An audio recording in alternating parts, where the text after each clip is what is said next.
네, 프리미엄 미국 주식 들어왔습니다. 오늘은 제가 앞서 예고드린 대로 트럼프 대 해리스 대 트럼프, 미국 대선 TV 토론 D-Day를 앞두고 저희가 이제 좀 집중 분석으로 준비를 해봤습니다.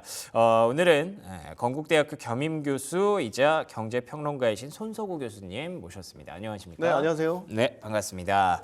자, 오늘이 드디어 D-Day입니다. 네. 지난 TV 토론이 사실 한번 있었는데 그때는 어떻게 보면 의미가 없어졌죠. 네, 바이든 후보가 이제 퇴진을 하게 됐고 네. 후보가 교체됐으니까요. 이제 이게 진짜 본격적인 그런 본 무대다라고 볼 수 있을 것 같은데 크게 어떤 방식으로 좀 진행되는지부터 한번 얘기를 들어볼게요. 네, 이제 민주당 후보가 바뀌었으니까 사실 이제 시간이 얼마 남지 않은 상태에서 이제 맞이하게 되는 첫 토론, 대면 토론이 되거든요. 그렇기 때문에 양측에서는 양 캠프에서는 되게 이제 토론 방식이나 규칙 같은 걸 놓고선 되게 신경전을 많이 벌였는데 그렇겠죠. 결과론적으로 얘기하면 당시 6월에 바이든 대통령과 했던 그 토론 방식과 거의 유사하게 진행하게 됐습니다.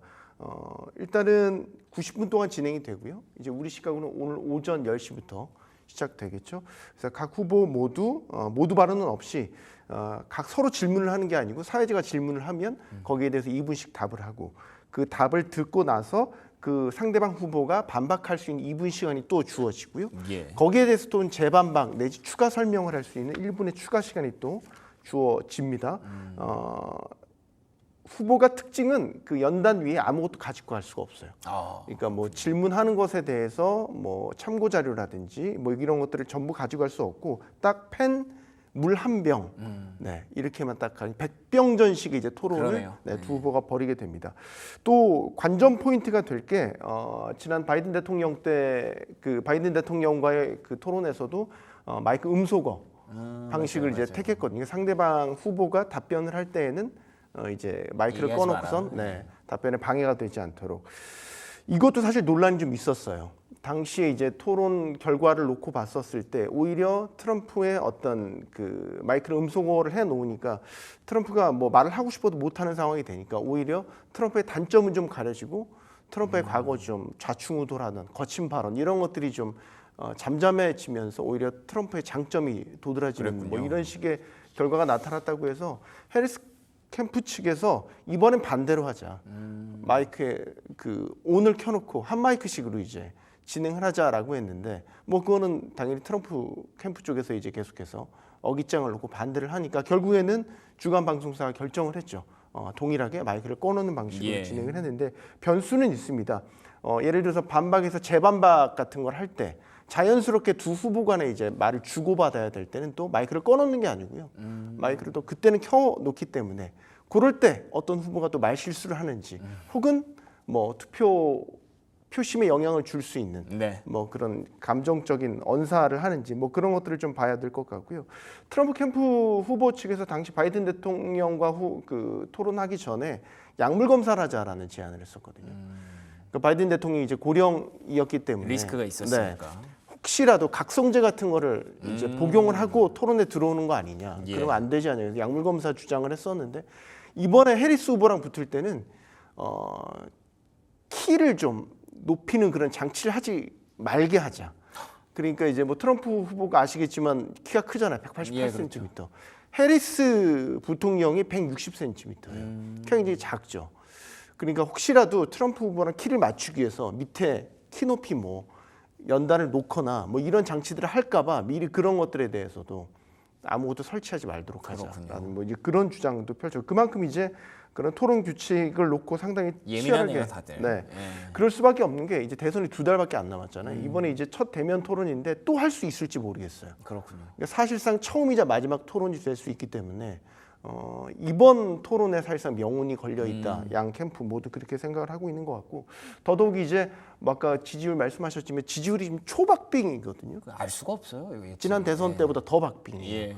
그러니까 해리스 후보가 새로 이제 민주당 후보가 되고 나서 빠르게 점유로 올라갔지만 트럼프가 또 특유의 회복력을 보이면서 최근에는 또 엎치락 뒤치락 47대 48을 기준을 놓고서는 한쪽이 47이었다 한쪽이 또 48이었다가 이렇게 엎치락 뒤치락 하고 있기 때문에 이번 토론에서 그런 그 명운이 갈릴 수 있다라고 보여지고 아무래도 뭐가 더 유리할까, 어떤 후보가 더 유리할까라고 본다면 제 생각에는 토론 자체의 어떤 그 스킬이나 역량만 놓고 본다면 당연히 7번의 대선 후보 토론을 해봤던 트럼프가 유리하겠죠.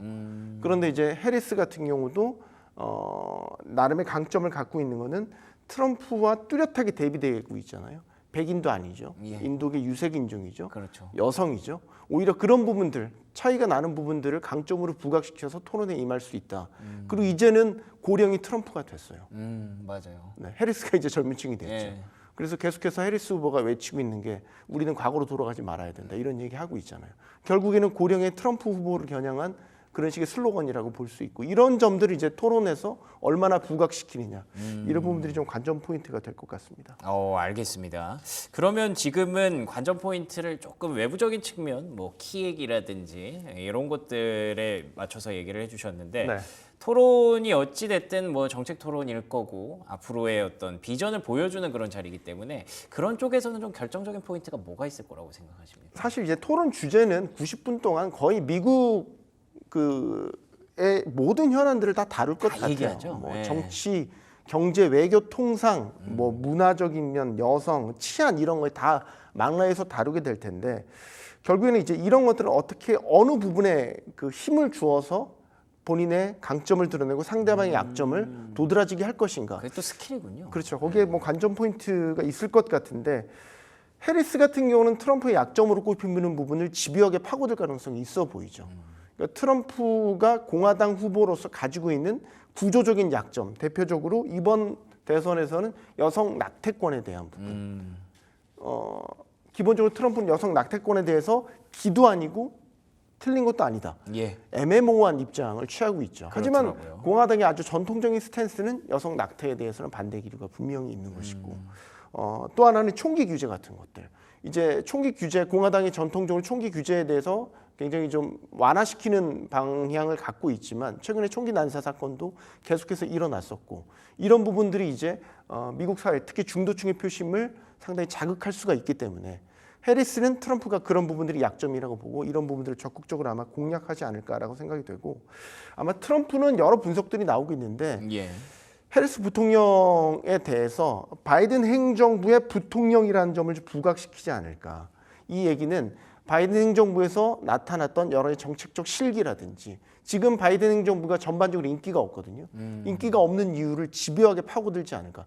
대표적으로 이제 경제 정책, 뭐 인플레이션을 제대로 잡지 못해서 중산층의 생활이 힘들어졌다. 예. 이런 부분들을 이제 부통령으로서 너도 바이든 행정부에 책임이 있지 않냐. 뭐 이런 점들을 이제 적극적으로 공격할 것으로 보이고 또 하나는 바이드노믹스의 한계점, 뭐 구조적인 취약점, 대표적으로 이제 인플레 감축법이라든지 IRA의 단점 이런 것들을 좀 공격하려고 애쓸 것 같고 정책적으로 보면 민주당에서 좀 실기했다라고 보는 거 불법 이민자에 대한 문제 이런 것들은 이제 트럼프가 좀 자신감을 갖고 자신이 재선이 되면 멕시코를 대상으로 국경 장벽을 완성하겠다, 뭐 아주 불법 이민자들을 대대적으로 나라 밖으로 추방시키겠다 이런 것들을 공공연하게 얘기하고 있지 않습니까? 그런 것들은 이제 트럼프의 선명성을 드러낼 수 있는 부분이다. 이렇게 해석을 할 수 있겠죠. 알겠습니다. 굉장히 다양한 부분에서 얘기를 하고 계신데요. 뭐 낙태권 이 얘기가 미국에서도 굉장히 핫한 이슈라는 거 많이들 알고 계실 거고요. 트럼프 전 대통령 입장에서는 지금 4년 동안 바이든 정부의 어떤 실기 부분들을 계속 건드릴 것으로 예상이 되고 있습니다. 근데 또 여기 방송을 보고 계시는 분들이 이제 경제 방송이기 때문에 관련해서 뭐 감세를 좀 주장하고 있는 트럼프 혹은 약간 증세를 주장하고 있는 해리스 요걸 놓고 많이들 얘기를 하시거든요. 네. 이 부분에 대해서는 어떤 포인트로 좀 지켜봐야 될까요? 그 이제 법인세 말씀하시는 그렇죠. 거죠. 예. 그러니까 법인세를 놓고 분명히 증세와 감세 양 후보 간에 대비되는 기조가 아주 뚜렷하게 나타나고 있죠. 해리스 후보 같은 경우는 현행 이제 법인세 최고 세율이 21%인데 이거 더 올리겠다. 네. 28%로 올리겠다라는 지금 공약을 걸었고요. 지금 법인세율이 이제 28%로 만약에 올라간다라고 가정을 하면 이거는 뭐 OECD 선진국 가운데서도 가장 높은 수준의 법인세율을 적용하게 되는 그런 셈이고요. 결국엔 이거 아니겠어요? 그러니까 바이든 행정부 때 돈 많이 찍어냈지 않습니까? 네네. 국채도 많이 발행했고 그때 쌓았던 연방 정부의 어떤 재정 적자 문제, 툭하면 문제가 됐잖아요. 지금 이런 것들이 이제 법인세를 올려서 좀 충당을 하겠다 그런 심산으로 해석이 되는 거고, 반면에 이제 트럼프 진영에서는 아주 정반대, 예. 법인세율을 더 낮추겠다. 그렇죠. 그래서 아예 15%로 내리겠다라는 거죠. 참고로 트럼프 집권 1기 때 본인이 임기 첫 해 법인세율 당시 35%였는데 지금 21%잖아요. 21%로 낮춘 장본인이 트럼프였습니다. 그렇군요. 근데 이제 재집권하면 21%에서 더 낮추겠다, 15%로 이렇게 얘기를 하고 있기 때문에 아주 이거는 그 공화당 진영이든 민주당 진영이든 표심도 이거는 뚜렷하게 갈릴 수 있는 부분인 거죠. 왜냐하면 이제 법인세율 조정은 사실 이제 의회의 의결을 거쳐야 되기 때문에 11월에 대선도 있지만 연방 상하원 선거, 중간 선거도 같이 치러지지 않습니까? 이것도 역시 당이 승리를 하는데 그러네요. 상당히 중요한 요소가 될 수 있다라고 보여지고요. 또 이런 것도 있습니다. 뭐 트럼프 전 대통령은 집권 1기 때 추진했던 감세라든지 일자리법을 계속해서 유지할 방침인데, 여기에 이제 또 담겨 있는 건 전반적인 세금을 깎아주겠다라는 폭넓은 그 세금 인하에 대한 정책들도 담겨 있습니다. 이런 부분들이 이제 트럼프의 정책만의 선명성을 드러내고 있다라고 볼 수 있겠죠. 그렇군요. 이제 감세냐 증세냐를 놓고 사실 뭐 얘기가 많습니다. 이쪽을 감세한다고 해서 이게 세금을 어쨌든 충당하려면 또 다른 쪽에서 또 증세가 돼야 되는 부분이라는 걸 이제는 많은 분들이 알고 계시기 때문에 어떻게 보면 그 안에서 누군가가 좀 약점을 좀 더 끌어낼 수 있고 공격 포인트를 가져갈 수 있는지가 아마 오늘은 가장 중요할 것 같고요.